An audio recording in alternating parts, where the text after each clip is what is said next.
The champagne glass slipped from Eliza's fingers, shattering against the hardwood floor. Silence fell across the dinner table. 6 faces turned toward her, frozen in various stages of shock. But Eliza only saw her husband, Marcus. His mouth hung open slightly, the remnants of laughter still visible at the corners of his eyes. "What did you just say?" Eliza's voice came out as a whisper. Marcus looked around the table, suddenly aware of the weight of his words.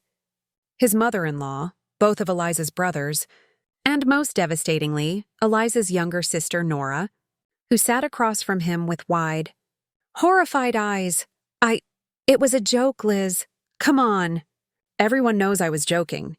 He forced a laugh, but it died in the suffocating tension. Nora slowly set down her fork. "I should go." "No," Eliza said, her voice finding strength. "I'll go." She pushed back her chair. "After all, apparently I'm the wrong sister." 3 years earlier. The first time Marcus Chen met both Mitchell sisters, he fell in love with the wrong one, at least. That's how Nora would later describe it to her therapist. "He looked at me first," she explained, twisting a tissue between her fingers. "Everyone does." But then he saw Eliza, and it was like, I disappeared. It was true that Nora Mitchell possessed the kind of beauty that drew immediate attention, willowy with delicate features and an easy laugh that invited people in. But Eliza had something rarer. A quiet intensity, an intellect that sharpened her amber eyes and gave weight to her smallest gestures. Where Nora floated through rooms collecting admirers, Eliza observed, considered, and when she finally spoke, people listened. The Mitchell family's 4th of July barbecue had always been Eliza's least favorite family tradition. Too many people. Too much noise. Her mother Diana's barely disguised matchmaking attempts. At 32, Eliza had grown tired of her mother's frantic efforts to ensure she wouldn't miss her window, especially when 28-year-old Nora had men lining up around the block. "He's in finance." "But the ethical kind," Diana Mitchell whispered, nodding toward the tall Asian-American man chatting with her husband by the grill. Tom met him through the University Alumni Association. "Ivy League, Liz. Don't make that face." Eliza rolled her eyes. "Mom, I'm getting another drink. And please stop." But as she moved toward the drinks table, she collided with him. Marcus Chen, 34, ethical finance, whatever that meant, and possessor of the most genuine smile Eliza had ever encountered. "Sorry about that," he said, steadying her with a light touch on her elbow. "I was actually trying to engineer a meeting, but I didn't mean it to be quite so literal." Normally, Eliza would have offered a polite dismissal to such an obvious line. Instead, she found herself asking, "Why engineer a meeting when my mother would have happily arranged one with military precision?" His laugh was warm, unguarded. "Because I wanted to meet the woman who's been reading Zadie Smith in the corner of a party for the past hour. Not whoever your mother thinks I should meet." Something shifted in Eliza then, a subtle recalibration of her defenses. "I'm Eliza." "Marcus." His handshake was firm, brief. "Now, please tell me there's more to drink than that terrible punch." By midnight, they were sitting on the back porch steps, the party winding down behind them, deep in conversation about everything from urban planning to which Mitchell family member was most likely to say something inappropriate before the night ended. "My money's on Uncle Ray," Marcus said. "Rookie bet. Ray's predictable. Watch out for my mom's cousin Sheila. 3 glasses of wine and she'll start telling you about her colonoscopy." Marcus laughed again, and Eliza realized she'd spent the evening cataloging the variations in that laugh, the polite chuckle, the surprised bark, and this one, her favorite, the full-bodied sound that seemed to start somewhere deep in his chest. "You didn't tell me you were hoarding the new guest," came Nora's melodic voice as she slipped onto the step beside Marcus, close enough that their shoulders touched. Her golden hair was slightly disheveled, her cheeks flushed from dancing. Eliza watched as Marcus turned to her sister, saw the momentary dazzle in his eyes that everyone experienced when Nora turned her full attention on them. A familiar resignation settled in Eliza's stomach. "I'm Nora," her sister said, extending her hand with a flourish. The fun sister. But something unexpected happened. Marcus shook Nora's hand politely, smiled warmly, then turned back to Eliza. You were telling me about your dissertation. Later, when Marcus asked for her number instead of Nora's, Eliza felt a bewildered kind of triumph. When he called the next day, the triumph turned to cautious hope. And 6 months later, when he proposed at the same spot on her parents' porch steps, that hope blossomed into a happiness so complete it sometimes frightened her. He could have had anyone, Nora said at the engagement party. Slightly drunk and leaning heavily against Eliza in the bathroom. He could have had me. But he wanted you, Liz. Do you know how rare that is? A man who actually sees you? Eliza had embraced her sister tightly, ignoring the backhanded nature of the compliment. Because Nora was right. Marcus saw her in a way no one else ever had. And that felt like magic. The marriage was good. Better than good. It was solid, purposeful, built on mutual respect and genuine friendship. Marcus supported Eliza's decision to finish her PhD in art history and take a teaching position at the local university. Eliza encouraged Marcus when he left his corporate finance job to start an investment fund focused on sustainable businesses. They bought a modest house in a neighborhood they loved, adopted a rescue dog named Byron, and settled into the comfortable rhythms of married life. If there were occasional moments when Eliza caught Marcus watching Nora with a puzzled expression, at holidays, family gatherings, the dinner parties, Nora always managed to dominate with her stories and laughter. She dismissed them as natural. Everyone watched Nora. It didn't mean anything. What did mean something was the way Marcus reached for Eliza's hand under the table at those same gatherings, the private smile they shared over inside jokes, the depth of conversation on their Sunday morning walks with Byron. Eliza had never been the sister people noticed first, but she was the sister Marcus had chosen, the one he came home to night after night, until the night he didn't. It began with a text. Marcus was working late, wouldn't be home for dinner. Eliza ordered Thai food and graded papers at the kitchen island, Byron snoring softly at her feet. When her phone rang at 11:30 p.m., she answered without checking the caller ID. "I'm sorry, I got caught up," Marcus said, his voice tight with something Eliza couldn't identify. "I'm heading home now. Is everything okay? You sound strange." A pause too long to be reassuring. "Just tired. Had drinks with a potential investor. I'll tell you about it tomorrow." Later, she would recognize this as the first fracture in the foundation, a hairline crack that would slowly, inexorably widen. But that night, she simply said, "Drive safe," and returned to her grading. When Marcus came home smelling faintly of an unfamiliar perfume, Eliza told herself it was from the restaurant or bar. When he began working late 3 nights a week instead of the occasional one, she reminded herself that startups required sacrifice. When his phone began to ding with texts that made him step out of rooms to answer, she fought the urge to ask questions that would make her feel like a suspicious, insecure wife. Trust, she had always believed, was a choice you made daily, and she chose to trust Marcus until the day she couldn't anymore. It was Nora who told her, ironically. 3 months into Marcus's new pattern of distance and late nights, Eliza met her sister for their monthly lunch at the small French bistro downtown. "You look tired," Nora said as they settled into their corner table, her tone holding genuine concern beneath its typical bluntness. "Teaching 4 classes this semester was a mistake," Eliza replied, though they both knew that wasn't the whole truth. Nora studied her over the rim of her water glass. "And things with Marcus?" "Fine. Busy with the fund." "Right." Nora set down her glass with deliberate care. "Liz, I need to tell you something, and you're going to hate me for it." A cold weight settled in Eliza's stomach. "What is it?" "I saw Marcus yesterday, at Riverside Park." Nora paused, her normally animated face unusually still. He was with someone, a woman. They looked close. Eliza's first instinct was denial. "He meets clients all the time, investors." It wasn't a business meeting. Nora reached across the table, gripping Eliza's suddenly cold hand. "They were holding hands, Liz, and then they kissed." "I'm so sorry." The world seemed to tilt on its axis, sound rushing in Eliza's ears like ocean waves. "Who was she? Did you recognize her?" Nora shook her head. "No, dark hair, petite. I was too far away to see clearly, and I left before he could spot me." "You're sure it was him?" Eliza heard the desperation in her own voice. "I'm sure." Nora squeezed her hand tighter. "What are you going to do?"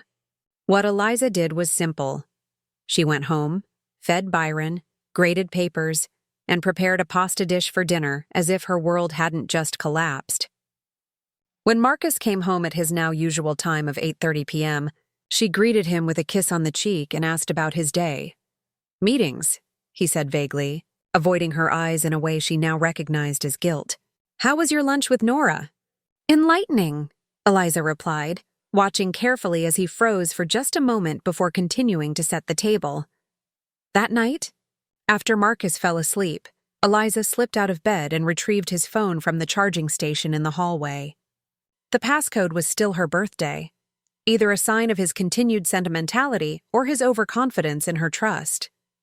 The evidence was there in text messages to someone saved simply as A, plans to meet, inside jokes, heart emojis, and finally, confirmation.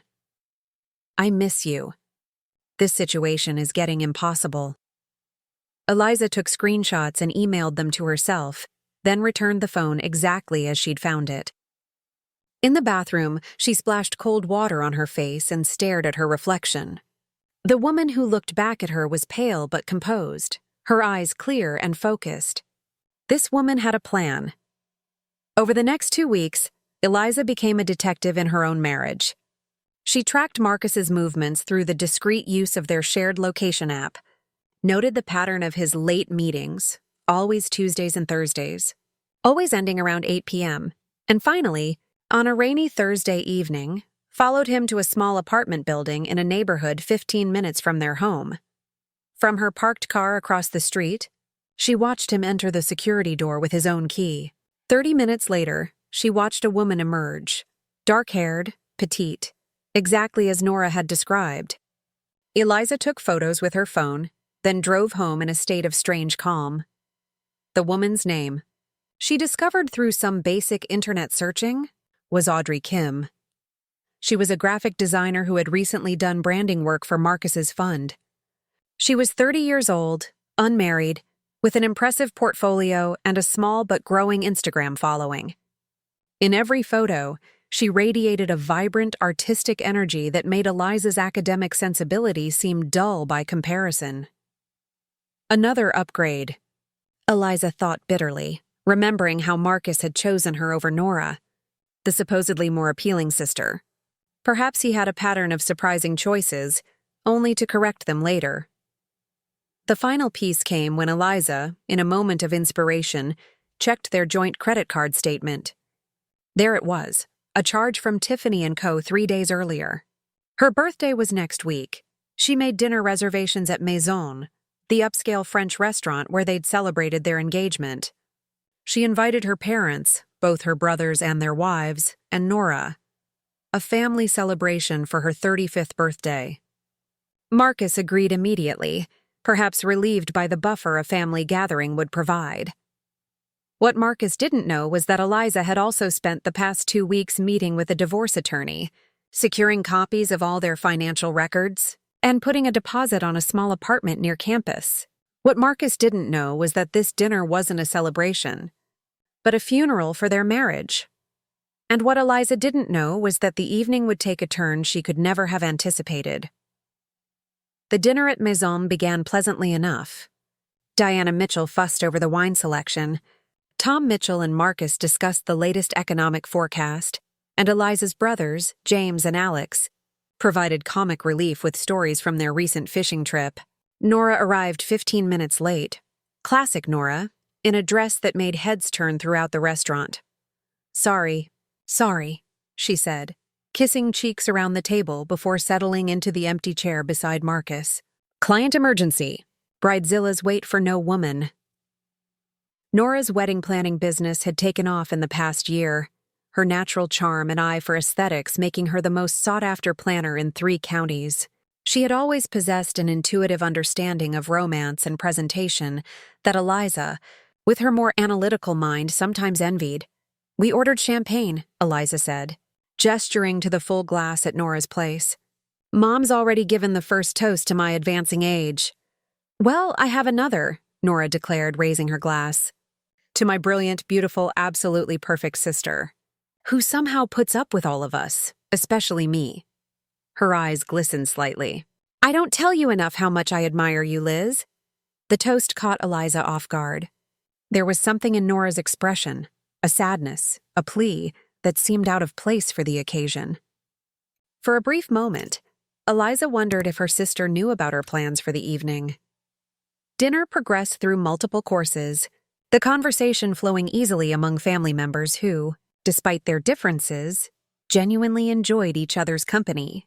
Eliza played her part perfectly, laughing at her father's terrible jokes, discussing a recent exhibition with her mother, even engaging Marcus in conversation about a book they'd both read months ago. Only she could feel the cold weight of the printed text messages and photos in her purse, pressing against her leg like a loaded. And when dessert arrived, a chocolate soufflé with 35 tiny candles that the waitstaff had arranged at Eliza's request, Marcus stood to make his own toast. "To my incredible wife," he said, raising his glass with a smile that didn't quite reach his eyes, "who challenges me, supports me, and makes every day an adventure. I'm the luckiest man in this room," something inside Eliza snapped. The careful restraint she'd maintained for weeks, the dignified confrontation she'd planned for after dinner when they were alone, it all evaporated in the heat of his hypocrisy.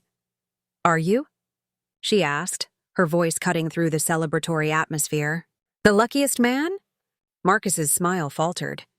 "Of course I am. It's just—" Eliza reached for her purse. "I wonder if Audrey would agree." A perfect, crystalline silence fell over the table. Marcus's face drained of color so quickly that in another context, Eliza might have been concerned for his health. "Eliza," he said quietly, warningly, "this isn't the place." She finished for him, pulling out her phone. "I think it's exactly the place. My birthday dinner, surrounded by the people I love most. The perfect setting to discuss why my husband has been fucking a graphic designer in a secret apartment for the past 3 months. Elizabeth," her mother hissed, glancing around at nearby tables. "Sorry, Mom. Was that too direct? Should I have said having an affair instead? More palatable for the country club set?" James and Alex exchanged alarmed looks while their wives studied their dessert plates with uncomfortable intensity. Tom Mitchell cleared his throat but said nothing, his disappointment in his son-in-law evident in the hard set of his jaw. And Nora stared at Marcus with an expression Eliza couldn't quite interpret. Not surprise, which was interesting, but something deeper, more complicated. Pain, perhaps? "Liz, please," Marcus said, his voice low and strained. "We should talk about this privately."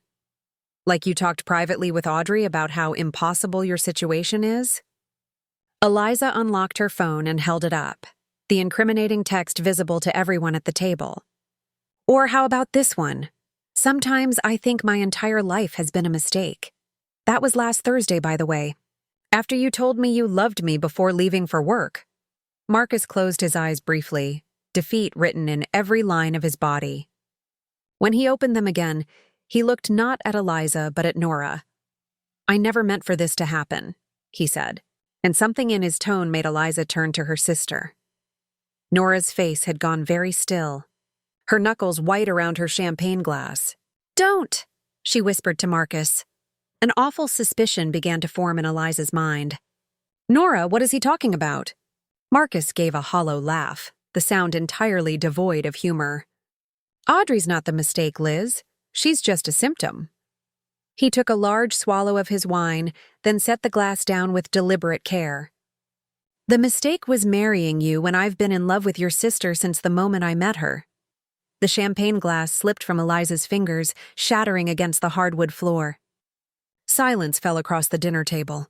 6 faces turned toward her, frozen in various stages of shock, but Eliza only saw her husband, Marcus. His mouth hung open slightly, the remnants of laughter still visible at the corners of his eyes. What did you just say? Eliza's voice came out as a whisper. Marcus looked around the table, suddenly aware of the weight of his words. Her mother-in-law, both of Eliza's brothers, and most devastatingly, Eliza's younger sister Nora, who sat across from him with wide, horrified eyes. It was a joke, Liz. Come on. Everyone knows I was joking. He forced a laugh, but it died in the suffocating tension. Nora slowly set down her fork. I should go. No, Eliza said, her voice finding strength. I'll go. She pushed back her chair. After all, apparently I'm the wrong sister. The night air hit Eliza like a physical force as she stumbled out of the restaurant, gasping for breath that wouldn't come. The valet looked at her with concern, but she waved him off, moving blindly toward the small park across the street. She needed space, air, distance from the scene she'd just fled. Behind her, she heard the restaurant door open again, followed by hurried footsteps. Not Marcus. She knew the sound of his walk too well. Lighter, quicker steps. Nora! Liz, wait. Please. Eliza kept walking until she reached a stone bench beneath a street lamp, then collapsed onto it, her legs suddenly unable to support her. Nora approached cautiously, like someone approaching a wounded animal. Did you know? Eliza asked without looking up. All this time, did you know how he felt? Nora sank onto the bench beside her, leaving careful space between them. No, not at first. Not until when? Nora took a shuddering breath. 6 months ago. After Dad's surgery, when you were staying at the hospital overnight. Marcus came to my apartment drunk. He said things, I threw him out. Told him he was confused, that he loved you. But you didn't tell me. It wasn't a question. I thought it was a one-time mistake. He apologized the next day, said he was just scared about Dad, about mortality. That it didn't mean anything. Nora's voice cracked. I wanted to believe him, Liz, for both of us. Eliza finally turned to look at her sister, the sister who had always been more beautiful, more vivacious, more everything. Except more loved by Marcus. Or so she had thought. And Audrey? Did you know about her? Nora shook her head, tears spilling down her cheeks. I swear I didn't. When I saw them in the park, it was the first. I thought you needed to know. I thought it was just another woman, not this. Not that he was settling for the lesser Mitchell sister all along. The bitterness in Eliza's voice was foreign even to her own ears. Don't say that. Nora grabbed her hands with unexpected ferocity. You have never been lesser. Not to me, not to anyone with eyes to see who you really are. A harsh laugh escaped Eliza's throat. Clearly, Marcus's vision was impaired. Marcus is a fool. The new voice belonged to their mother, who approached from the direction of the restaurant, her elegant frame rigid with anger. A weak, dishonorable fool who doesn't deserve either of my daughters. Diana Mitchell had always been a formidable woman, a successful corporate attorney who had raised 3 children while making partner, a woman whose disapproval could wither plants at 20 paces. But Eliza had never seen her mother this angry, this raw. Mom, Nora began. No. Diana cut her off with a sharp gesture. I watched that man look at you both tonight. Do you know what I saw? I saw a small, insecure boy who wants what he cannot have, who married an extraordinary woman and then convinced himself he wanted the fantasy instead. Because that's what you are to him, Nora. Not a real person with flaws and needs. A fantasy. Eliza stared at her mother in shock. Diana had always been more pragmatic than emotional, more likely to offer practical solutions than comfort. This fierce, protective creature was someone Eliza barely recognized. Your father and brothers are handling Marcus, Diana continued, smoothing her skirt with trembling hands, paying the bill and ensuring he leaves. He wanted to come after you, Eliza, but Tom suggested that would be unwise if Marcus wanted to keep all his teeth. Despite everything, Eliza felt a flicker of amusement at the thought of her gentle, academic father threatening violence. What happens now? Nora asked quietly. Diana sat on Eliza's other side. Completing their tableau, 3 Mitchell women on a park bench, united in their anger at a single man. Now, Diana said firmly, Eliza decides what she wants. And whatever that is, we support her completely. The simplicity of it, the unconditional backing, broke something in Eliza's careful composure. She began to cry. Not the dignified tears she'd expected when planning her confrontation, but ugly, wrenching sobs that bent her double on the bench. Nora and Diana moved in unison, enveloping her from both sides, creating a cocoon of warmth and safety that reminded Eliza of childhood storms when they'd all pile into one bed.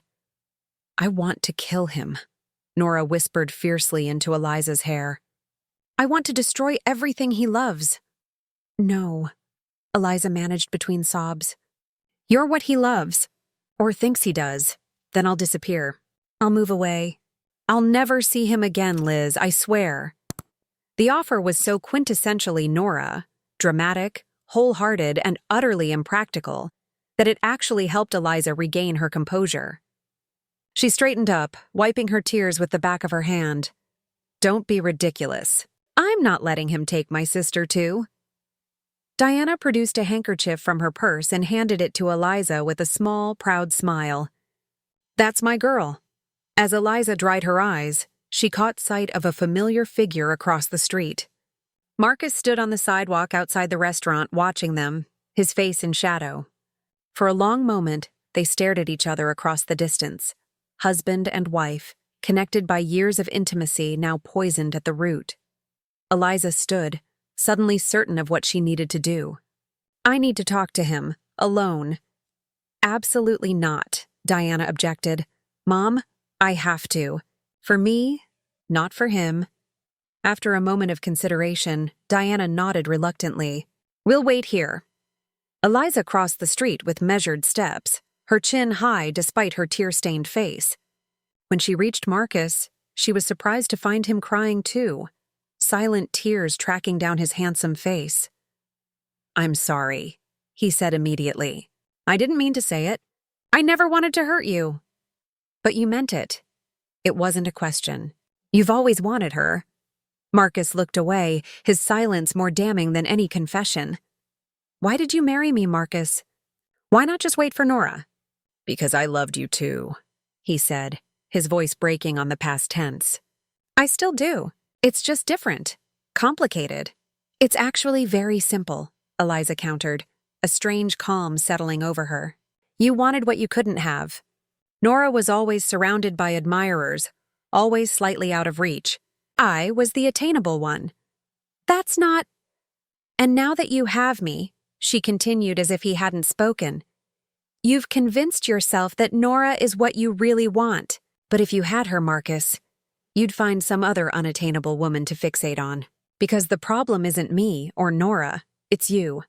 Her words hit him like physical blows, each one causing him to flinch. But Eliza wasn't finished. "I came here tonight planning to expose your affair with Audrey. I was going to tell you I'd filed for divorce, that I'd found my own place. I was going to be dignified and restrained." A small, bitter laugh escaped her. "But you know what? This is better. Because now I can leave you knowing I'm not losing anything worth keeping." Marcus reached for her arm. "Liz, please. We can fix this. Therapy, don't touch me." Eliza stepped back, her voice level but ice cold. "The divorce papers will be delivered to your office on Monday. I've already moved most of my important things. You can keep the house until it sells. What about Byron?" The mention of their dog, their sweet, simple companion who loved them both unreservedly, nearly broke Eliza's composure again. "He comes with me. You can visit him when I'm at work." "Audrey is not to meet him," Marcus nodded miserably. "And Nora? Will you tell her I'm sorry?" A white-hot flash of rage surged through Eliza, so intense it momentarily blinded her. "You don't get to say her name to me. Ever again. As far as you're concerned, I'm an only child." She turned to walk away, then paused, struck by a thought. Reaching into her purse, she pulled out a small wrapped package, the birthday gift Marcus had given her that morning. She pressed it into his hands. "Give this to Audrey. I'm sure the bracelet will fit her better anyway." With that, Eliza walked back across the street to where her mother and sister waited, their faces anxious in the golden glow of the street lamp. As she approached, Nora stood to meet her, uncertainty written in every line of her body. "Are we okay?" Nora asked softly, her voice thick with tears. "Liz, please tell me we're going to be okay." Eliza looked at her sister, really looked at her. Beyond the beauty that had always intimidated her, beyond the vivaciousness that had sometimes made Eliza feel dull by comparison, she saw what had always been there: loyalty, kindness, and a fierce, protective love that mirrored Eliza's own. "We're sisters," Eliza said simply, pulling Nora into a tight embrace. "That doesn't change because a man is an idiot." Over Nora's shoulder, she met her mother's approving gaze. Diana Mitchell gave her eldest daughter a small nod, pride evident in the set of her shoulders. Together, the three women turned away from the restaurant, from Marcus, from the shattered remains of what Eliza had thought was a perfect marriage. They walked arm in arm down the lamplit street, 3 generations of Mitchell women united by something stronger than heartbreak. 1 year later. The gallery was crowded, the white walls adorned with photographs that glowed like windows into other worlds. Eliza moved through the space with practiced ease, champagne flute in hand, stopping occasionally to speak with attendees or adjust the positioning of a frame that had tilted slightly. "Professor Mitchell," called a young woman with bright blue hair. "The Times critic is here. She wants to meet you." Eliza nodded, handing her empty glass to a passing server. "Thank you, Riley. I'll be right there." As she made her way across the gallery, Eliza caught her reflection in the glass covering one of the photographs, her own face, captured in profile against a sunset-lit window. The photographer had caught her in a moment of thoughtful repose, her features softened by the golden light, but her eyes sharp with intelligence. The photograph was part of a series titled After, chronicling Eliza's year following her divorce. Nora had begun taking the pictures as a form of therapy for them both, a way to process the aftershocks of Marcus's betrayal and to rebuild their relationship as sisters without him between them. What had started as private healing had transformed, over months, into something more profound. Nora's talent for capturing emotional truth through her lens had revealed itself to be far deeper than her wedding photography had suggested. And Eliza, the art historian who had spent her career analyzing other people's creative expressions, had discovered the vulnerability and power of becoming the subject. Together, they had created something beautiful from pain. "There you are." Nora appeared at her side, camera still hanging around her neck despite the formal nature of the opening.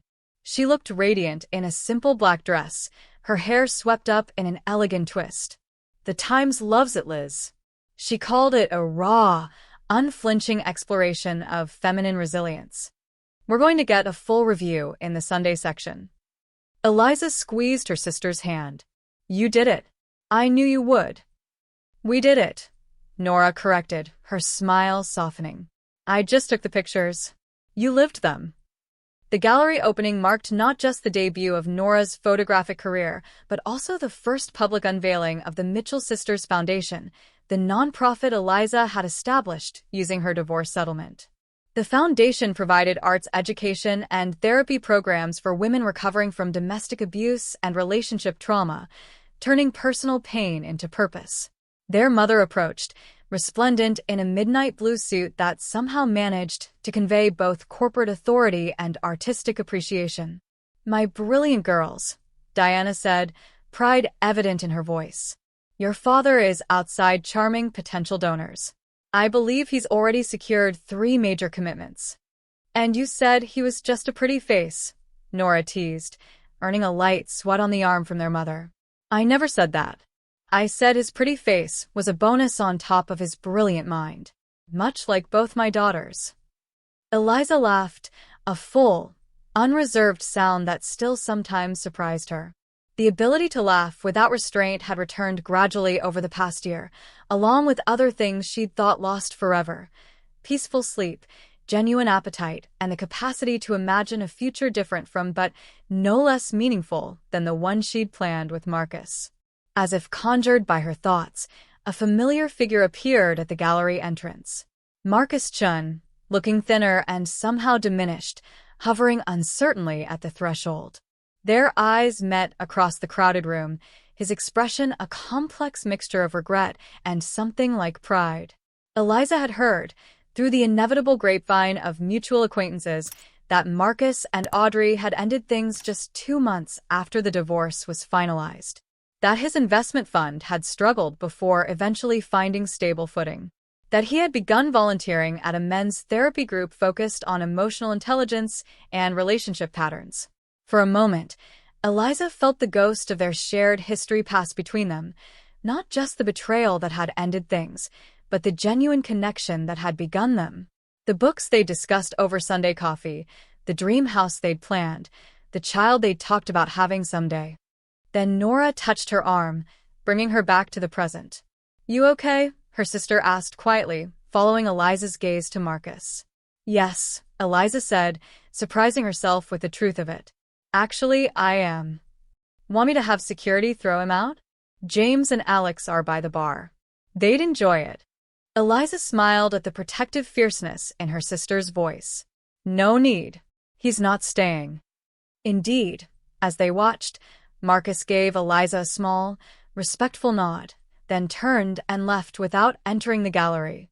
He had come to see, not to disrupt, a boundary that the old Marcus might not have recognized, let alone respected. "Ladies and gentlemen," called the gallery owner from a small podium in the center of the room. "If I could have your attention, please. It's my great honor to introduce the artists behind our featured exhibition, After. Please welcome Professor Elizabeth Mitchell and photographer Nora Mitchell." As applause filled the room, Eliza and Nora moved toward the podium together. Before they reached it, Eliza impulsively pulled her sister into a tight hug. "What was that for?" Nora asked, her eyes bright with unshed tears. "For being the right sister," Eliza replied simply. "For both of us."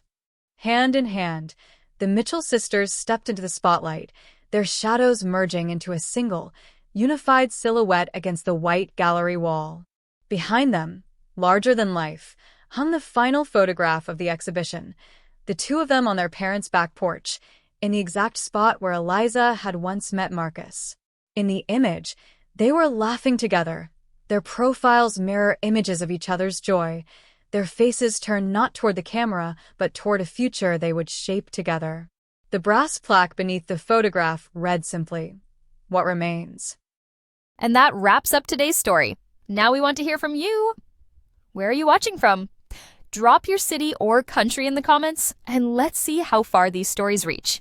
If this story moved you or gave you chills, give it a like, share, and subscribe for more powerful stories.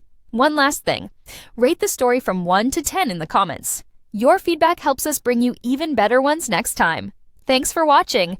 We appreciate you being part of this storytelling journey.